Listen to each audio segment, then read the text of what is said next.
Bienvenue sur notre chaîne. Nous sommes ravis de vous compter parmi nous. Pour ceux qui nous rejoignent pour la première fois, notre mission est de partager des témoignages chrétiens authentiques du monde entier, dans le but de diffuser le message transformateur du royaume de Dieu. Nous nous concentrons sur des histoires sur Jésus, l'au-delà, le paradis, l'enfer et divers sujets liés à la Bible, que nous présentons sous forme de récits engageant 2 à 3 fois par semaine. Nous vous sommes profondément reconnaissants de votre soutien à notre chaîne. Merci. Maintenant, plongeons-nous dans le témoignage d'aujourd'hui. Il vient d'une sœur nommée Jessica, et son expérience est à la fois émouvante et éclairante. Vous ne voudrez pas la manquer. Je commencerai par lire son récit exactement comme il nous a été envoyé. Bonjour, je m'appelle Jessica. Je tiens à préciser que l'expérience que je suis sur le point de partager n'a pas pour but de condamner qui que ce soit. Au contraire, je suis obligé de partager cela pour éclairer mes frères croyants sur ce que notre Père Céleste, le Créateur du ciel et de la terre, attend de chacun de ses serviteurs, ou de ceux qui s'identifient comme chrétiens. Je suis né dans une famille chrétienne profondément dévouée. Mes parents étaient des croyants inébranlables en Dieu et, dès mon plus jeune âge, ils m'ont transmis les valeurs essentielles de la foi, de la prière et de l'obéissance. En grandissant dans un foyer où la fréquentation régulière de l'Église et l'étude de la Bible étaient fondamentales pour notre routine quotidienne, j'ai développé un amour et un respect profond pour Dieu. La foi inébranlable et le dévouement de mes parents ont non seulement renforcé mon propre cheminement spirituel, mais ont également cultivé mon engagement à vivre une vie juste. Au début de mes études de premier cycle, j'ai dû relever le défi de quitter le confort et la protection familier de ma maison pour louer un appartement dans le nouvel état où j'étudiais. Cette transition a marqué un changement important dans ma vie, mêlant excitation et sentiment d'appréhension. Pour la première fois, je naviguais dans la vie loin du regard vigilant de mes parents. Le changement d'environnement a été frappant alors que je m'installais dans ma nouvelle routine. Je suis rapidement devenu le centre d'attention de plusieurs jeunes hommes. Mon tempérament naturellement gentil et amical m'a rendu très populaire parmi mes pairs. Au début, l'attention était flatteuse et j'appréciais les conversations engageantes et la compagnie. Cependant, au fil du temps, la fréquence et l'intensité de leurs visites ont augmenté. Sans les conseils constants de mes parents et l'environnement structuré de mon église, j'ai eu de plus en plus de mal à résister aux tentations qui se présentaient à moi. Beaucoup de ces hommes ont commencé à repousser les limites, et même si je me suis toujours juré de rester chaste jusqu'au mariage, la pression augmentait. Pendant cette période, j'ai également développé des relations étroites avec plusieurs frères mariés de notre communauté. Ces relations étaient fondées sur l'amour spirituel et fraternel, renforcé par notre engagement commun envers le mouvement et l'évangélisation. Nous parlions souvent de Jésus, le considérant comme un frère en Christ attentionné et solidaire. L'un de ses frères avait un bureau à proximité de mon appartement, il passait donc souvent pendant les pauses. Nos interactions étaient régulières et parfois longues. Nous nous engagions dans des conversations spirituelles profondes, partagions des révélations et soutenions la foi de l'autre. Souvent, nos discussions se prolongeaient par des anecdotes personnelles, approfondissant davantage notre lien et renforçant notre connexion dans des contextes à la fois spirituels et personnels. Malgré nos intentions sincères, j'ai commencé à remarquer que le frère restait parfois assis tranquillement, le sourire aux lèvres, ce qui m'a fait m'interroger sur les pensées qui pouvaient traverser son esprit. Ces visites, autrefois source d'enrichissement spirituel, ont rapidement donné lieu à des rêves troublants. Dans l'un de ces rêves, j'ai vu la femme du frère m'accuser d'avoir tenté de lui voler son mari. Cette vision m'a profondément troublé, jetant un doute sur le fait que ces craintes étaient enracinées dans la réalité ou simplement une manifestation de mes propres angoisses. Malgré ma ferme conviction et les assurances que j'avais données aux autres que ma relation avec son mari était purement platonique, le poids de ces rêves et de ces interactions a commencé à peser lourdement sur moi. Les visites du frère devenant plus fréquentes, des rumeurs ont commencé à circuler au sein de la communauté de l'Église. Inquiets du risque de scandale et de l'apparence d'inconvenance, certains membres ont signalé la situation aux dirigeants de l'Église. En réponse, les dirigeants ont ordonné aux frères de cesser ces visites, invoquant la nécessité de préserver les apparences et d'éviter toute suspicion de comportement inapproprié. Ils ont souligné qu'en tant que femme célibataire vivant seule, il était considéré inapproprié pour les hommes mariés de me rendre visite régulièrement. L'intervention de l'Église m'a profondément blessé et incomprise. J'avais toujours perçu ma relation avec le frère comme une amitié purement spirituelle et solidaire. L'idée qu'il y avait quelque chose d'inapproprié entre nous me semblait être un affront personnel à mon intégrité. Ma frustration a grandi alors que je luttais pour concilier la réprimande de l'Église avec ma propre compréhension de la situation. Le frère était tout aussi affligé par les restrictions, et notre sentiment commun d'injustice face à l'ingérence de l'Église nous a rapprochés encore plus. Incapable de faire face aux sentiments de colère et de trahison, j'ai décidé de quitter temporairement l'Église. L'Église n'étant plus présente dans le paysage, ma relation avec le frère s'est intensifiée. Libérés de tout regard extérieur et de toute responsabilité, nous avons progressivement dépassé les limites de notre amitié. Notre proximité émotionnelle a commencé à évoluer vers une intimité physique. Ce qui a commencé comme des gestes subtils ou un contact, un regard prolongé s'est rapidement transformé en une liaison à part entière. Nous avons commencé à avoir des relations sexuelles régulièrement, nous abandonnant à nos désirs sans retenue.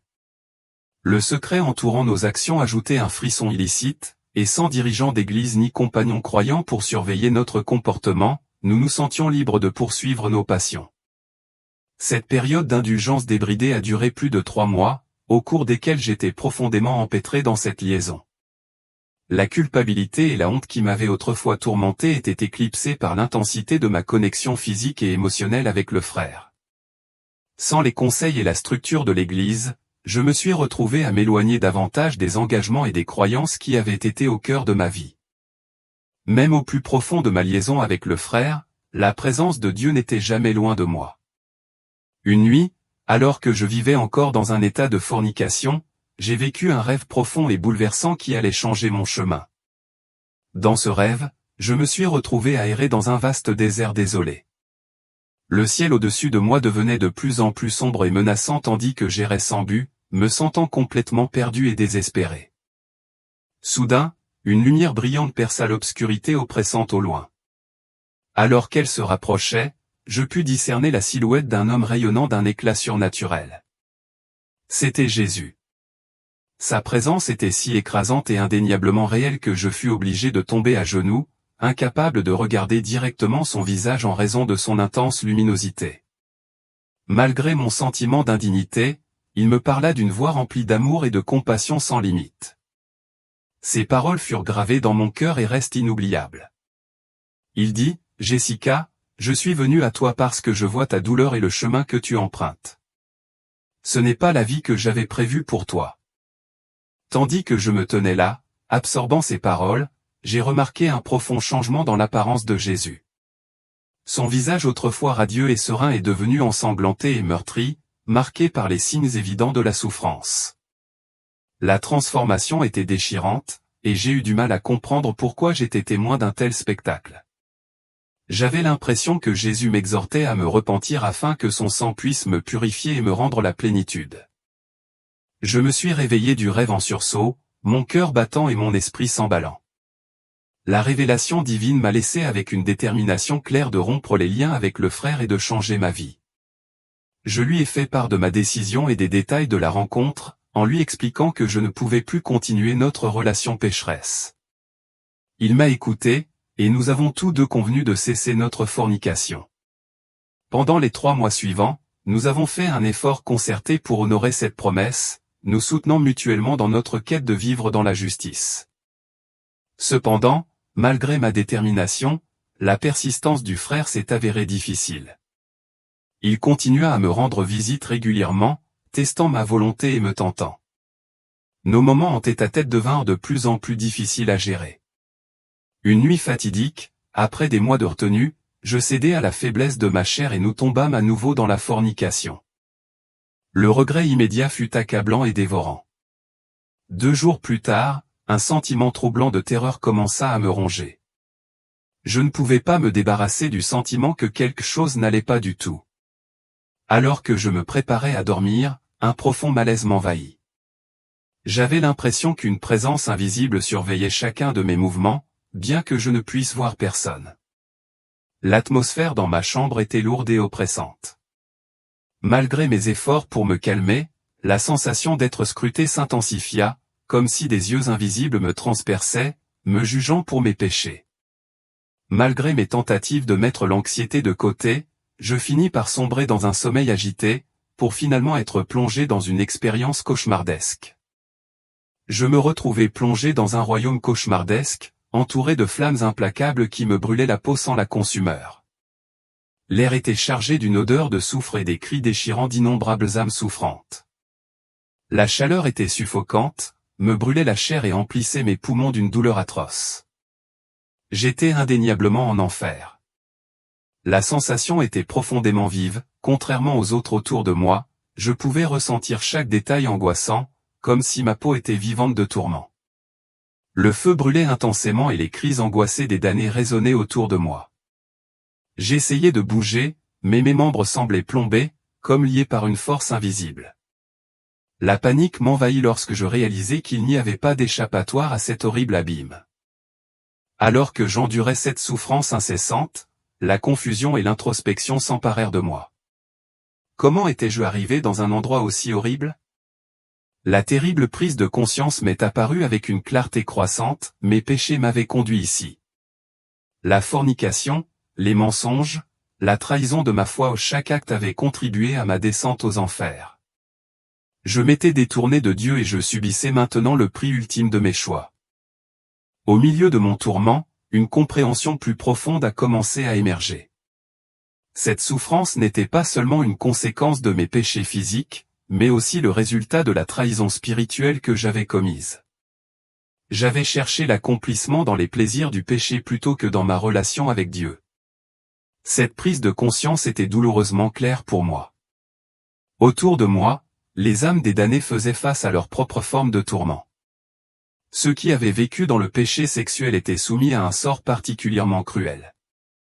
Ils étaient liés par des chaînes de feu, leur corps enveloppé de flammes sans fin. Leurs cris d'agonie étaient entrecoupés de profonds regrets pour leur choix. La vision de l'enfer était implacable et la souffrance semblait s'étendre jusqu'à l'éternité. Juste au moment où je pensais ne plus pouvoir supporter cela, une voix s'est fait entendre à travers le chaos. Je ne pouvais pas en discerner l'origine, mais elle était sans équivoque, la même voix qui m'avait prévenu plus tôt, Jessica. Elle parlait avec une clarté et une puissance qui perçaient le bruit infernal. Ce n'est pas ici que tu appartiens. Repens-toi et reviens vers moi. À ces mots, je fus brusquement arraché à l'abîme de feu et me retrouvai de nouveau dans mon lit, trempé de sueur et essoufflé. La pièce était sombre et silencieuse, mais le poids et l'intensité de l'expérience persistaient lourdement dans mon cœur et mon esprit. La vision que j'avais eue était indéniablement un avertissement, un puissant appel à la repentance. Ce fut un tournant profond qui éclaira la gravité de mes péchés et le besoin urgent d'un changement transformateur dans ma vie. Je ne pouvais plus emprunter le chemin de la destruction.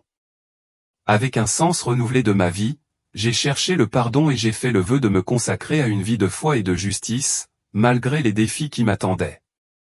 La miséricorde de Dieu avait été très claire. Après cette rencontre déchirante avec l'enfer, je me suis tourné vers la Bible pour trouver des conseils et une compréhension plus profonde de mes péchés. En m'immergeant dans les Écritures, j'ai découvert plusieurs passages qui parlaient directement de ma situation.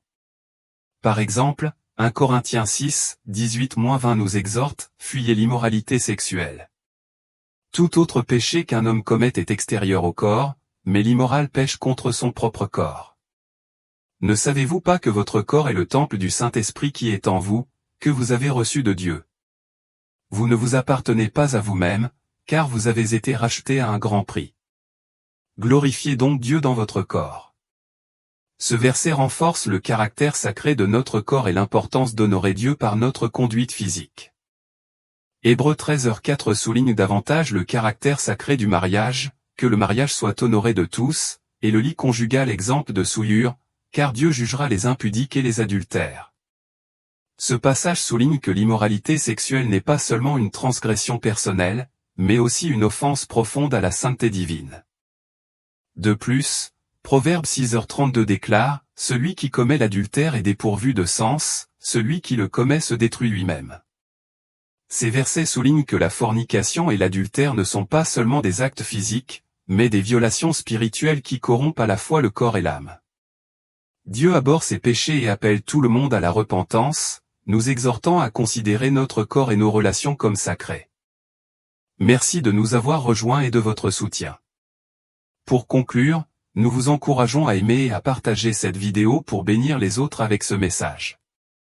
Si vous n'êtes pas encore abonné à notre chaîne, faites-le pour rester informé de notre dernier contenu et continuer à recevoir des histoires inspirantes et transformatrices.